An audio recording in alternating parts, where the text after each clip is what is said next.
Hello मेरे प्यारे बच्चों, कैसे हो तुम सब। I am your Rohit sir and I will be teaching you maths for class 11th। Okay, ये वीडियो ना हम उन बच्चों के लिए बना रहे हैं जो क्लास 10th में ट्रिग्नोमेट्री अच्छे से नहीं पढ़ पाए थे या उनको अच्छे से समझ में नहीं आया था, क्योंकि क्लास 11th में ना ट्रिग्नोमेट्री एक बहुत ही इंपॉर्टेंट चैप्टर है। तो क्लास 10th का तो ट्रिग्नोमेट्री आना ही चाहिए। देखो, हम ज़्यादा डिटेल में नहीं जाएंगे, ज़्यादा थ्योरेटिकली में नहीं जाएंगे, बस उतना ही बताएंगे जितना कि क्लास 11th में हम लोग को काम आने वाला है। ओके, देखो ट्रिग्नोमेट्री में ना हम लोग बेसिकली ट्रायंगल्स के बारे में पढ़ते हैं। किसके बारे में? ट्रायंगल्स के बारे में। एंड ट्रायंगल में भी कौन सा ट्रायंगल? तो राइट एंगल ट्रायंगल। कौन सा ट्रायंगल? Right angled triangle. देखो ये जो है ना, ये अपना एक राइट एंगल ट्रायंगल है। जिस ट्रायंगल का एक एंगल 90 डिग्री के बराबर हो उसको हम लोग क्या बोलते हैं? Right angle triangle. जैसे कि यहाँ पे ये एक ट्रायंगल है ABC एंड यहाँ पे एंगल B किसके बराबर है? 90 डिग्री के बराबर है, तो इसको हम लोग क्या बोलेंगे? एक राइट एंगल्ड ट्रायंगल। ठीक है, कोई भी ट्रायंगल हो 3 साइड होगा, तो राइट एंगल ट्रायंगल में भी 3 साइड्स होते हैं। राइट एंगल ट्रायंगल के तीनों साइड्स का नाम क्या क्या होता है? तो एक को बोलते हैं हाइपोटेनस। क्या बोलते हैं? हाइपोटेनस। दूसरे को क्या बोलते हैं? परपेंडिकुलर। ठीक है, एंड तीसरे को क्या बोलते हैं? बेस बोलते हैं। ठीक है, तो सबसे पहले हम लोग समझते हैं कि हाइपोटेनस किसको बोलते हैं। 90 डिग्री का जो एंगल है ना, उसके जस्ट सामने वाला जो साइड है ना, उसको हम लोग क्या बोलेंगे? हाइपोटेनस बोलेंगे। जैसे कि यहाँ पे ये 90 डिग्री का एंगल है ना, तो इसके जस्ट अपोजिट में जो साइड है, यानी कि ये AC, यहाँ पे AC क्या हो गया? हाइपोटेनस है। AC क्या है?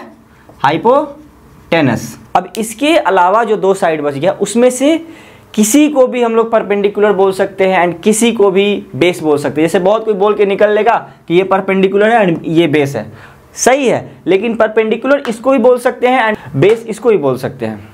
इसलिए क्योंकि परपेंडिकुलर और बेस जो होता है ना, वो डिफाइन होता है किसी एंगल के रेस्पेक्ट में। अभी थोड़ी देर में समझ में आ जाएगा, हम जो बोल रहे होंगे बहुत बच्चों को नहीं समझ में आ रहा होगा हम क्या बोल रहे हैं। ठीक है, लेकिन परपेंडिकुलर बेस इन दोनों में से किसी एक को ही बोल सकते हैं। ठीक है, जैसे यहाँ पे अगर BC को बात करें तो BC परपेंडिकुलर भी हो सकता है, बेस भी हो सकता है। अगर AB की बात करें तो ये भी परपेंडिकुलर भी हो सकता है, बेस भी हो सकता है। लेकिन जो हाइपोटेनस है वो फिक्स होगा। यहाँ पे जो 90 डिग्री के सामने वाला जो साइड है ना, उसको हम लोग क्या बोलते हैं? हाइपोटेनस बोलते हैं। समझ में आ गया?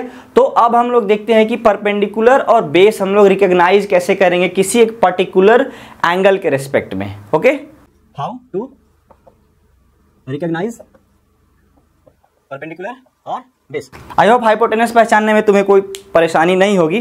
ठीक है, क्योंकि हाइपोटेनस सिंपल सा है, 90 डिग्री के सामने वाला साइड होगा ना, वही होगा। किसी भी एंगल की बात कर लो, ठीक है, हाइपोटेनस कभी नहीं बदलता। तो देखो, ये हमारा हो गया एक right angled triangle ABC। Okay, angle B यहाँ पे क्या है? 90 डिग्री है। तो अगर एंगल A की बात कर लें, एंगल A के लिए हाइपोटेनस क्या होगा? एंगल A की बात कर लो या एंगल C की बात कर लो, एंगल A की बात कर लो या एंगल C की बात कर लो, हाइपोटेनस तो भैया फिक्स ही रहने वाला है। क्या रहेगा? AC रहेगा। अब बात करते हैं परपेंडिकुलर की। किसकी बात करते हैं? परपेंडिकुलर की। तो देखो, किसी भी एक एंगल के रेस्पेक्ट में, जैसे कि यहाँ पे हम लोग एंगल A की बात कर रहे हैं, किसी भी एंगल के जो सामने वाला साइड होता है उसको हम लोग क्या बोलेंगे? परपेंडिकुलर बोलेंगे। ध्यान से समझना। और उसके जस्ट बगल वाला जो साइड है उसको क्या बोलेंगे? बेस बोलेंगे। यहाँ पे हम लोग एंगल A की बात कर रहे हैं ना, तो एंगल A के सामने वाला साइड कौन सा है? BC, यानी BC क्या होगा? परपेंडिकुलर होगा। और एंगल A के जस्ट बगल वाला साइड कौन सा है? ये कौन सा साइड है? AB। तो AB क्या हो जाएगा? बेस हो जाएगा। तो सिंपल सा कॉन्सेप्ट है, समझ में आ गया? किसी भी एंगल के जो सामने वाला साइड होगा उसको हम लोग क्या बोलेंगे? परपेंडिकुलर बोलेंगे। अब तुम खुद समझो, और बेस निकालना बहुत आसान है, या तो बगल वाला साइड देख लो या फिर दिमाग लगा लो। देखो, एंगल A के लिए AC हाइपोटेनस हो गया, BC क्या हो गया? BC तुम्हारा परपेंडिकुलर हो गया। तो अब बचा कौन सा साइड? AB। तो AB क्या हो जाएगा? ऑफ कोर्स बेस ही होगा। या दूसरे तरीके से समझो तो किसी भी एंगल के जो बगल वाला साइड होगा, जैसे ये है, ठीक है, तो इस एंगल के बगल में यानी एडजेसेंट साइड में 2 साइड है ना, तो भैया ये तो हाइपोटेनस है, तो ये क्या हो जाएगा? बेस हो जाएगा। समझ में आ गया? एंगल C की बात करें तो एंगल C के लिए हाइपोटेनस क्या होगा? ऑफ कोर्स हाइपोटेनस कभी चेंज नहीं होता है, वो तो A के लिए बात करें या C के लिए बात करें, हाइपोटेनस हमेशा क्या होने वाला है? AC ही होने वाला है। और अगर परपेंडिकुलर की बात करें तो अभी हम क्या समझाए थे, किसी भी एंगल के लिए परपेंडिकुलर कौन सा साइड होगा, जो उसके सामने होगा। तो एंगल सी के सामने वाला साइड कौन सा है, ए बी। तो ए बी क्या हो जाएगा यहाँ पे, ए बी आपका परपेंडिकुलर हो जाएगा। और बेस ऑफ कोर्स, अब कौन सा साइड, सी के लिए ये हाइपोटेनस हो गया, ये परपेंडिकुलर हो गया, तो बच ये गया ना, तो ये क्या हो जाएगा, ये बेस हो जाएगा। या दूसरे तरीके से समझे तो एंगल सी के लिए एडजेसेंट साइड जो होगा वो क्या होगा, देखो एंगल सी का दो एडजेसेंट साइड है, यानी एंगल सी जो है ना वो दो साइड से मिलके बना है, ए सी और बी सी। तो भैया ए सी जब हाइपोटेनस हो गया तो ऑफ कोर्स बी सी क्या होगा, बी सी हमारा बेस हो जाएगा। ठीक है, अभी हम लोग छोटा छोटा एग्जांपल्स लेंगे, उससे हम लोग को क्लियरली समझ में आएगा कि किस एंगल के लिए कौन सा साइड परपेंडिकुलर होगा, बेस होगा, हाइपोटेनस तो ईजी है, सबको समझ में आ गया होगा। एक चीज़ और बता देते हैं कि देखो बहुत कोई ना हमेशा मतलब एक स्टैंडर्ड राइट एंगल ट्रायंगल ऐसे ही बनाते हैं हम लोग, ठीक है। तो बच्चों को लगता है कि बस यही राइट एंगल ट्रायंगल है, नहीं। अगर हम बात करें, अब देखो बहुत बच्चों को लगेगा कि ये राइट एंगल ट्रायंगल नहीं है, नहीं।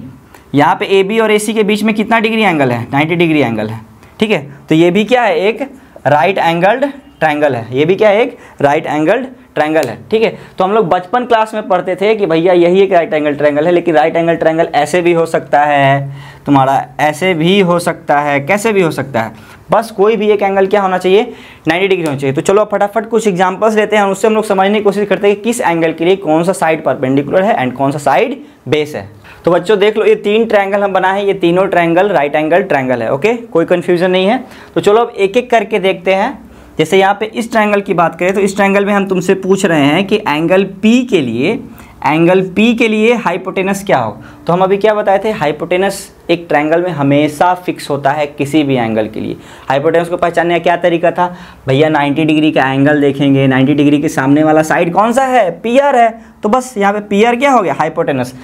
हाइपोटेनस पहचानना सबसे सिंपल है। उसके बाद अगर बात करते हैं कि एंगल P के लिए परपेंडिकुलर क्या होगा, तो हम क्या बताए थे, किसी भी एंगल की जो सामने वाला साइड होगा वो क्या हो जाएगा, परपेंडिकुलर। तो यहाँ हम तुमसे क्या पूछ रहे हैं, एंगल P के लिए परपेंडिकुलर कौन सा साइड है, तो एंगल P के सामने वाला साइड देखेंगे। एंगल P के सामने वाला साइड कौन सा है, QR है ना, तो QR क्या हो गया, इसके लिए परपेंडिकुलर हो गया। एंड अगर बेस की बात करें देखो, तो P के लिए अगर QR क्या हो गया, परपेंडिकुलर हो गया, ये हाइपोटेनस हो गया, तो बच कौन सा गया, PQ बच गया ना, तो PQ क्या हो जाएगा, बेस हो जाएगा। Very simple. उसी तरीके से तुम लोग कोशिश करो, इसको बनाओ अभी तुम लोग, ठीक है। वीडियो को पॉज करके एंगल R के लिए बात करें तो एंगल R के लिए हाइपोटेनस क्या हो जाएगा, PR, ठीक है। उसके लिए PQ,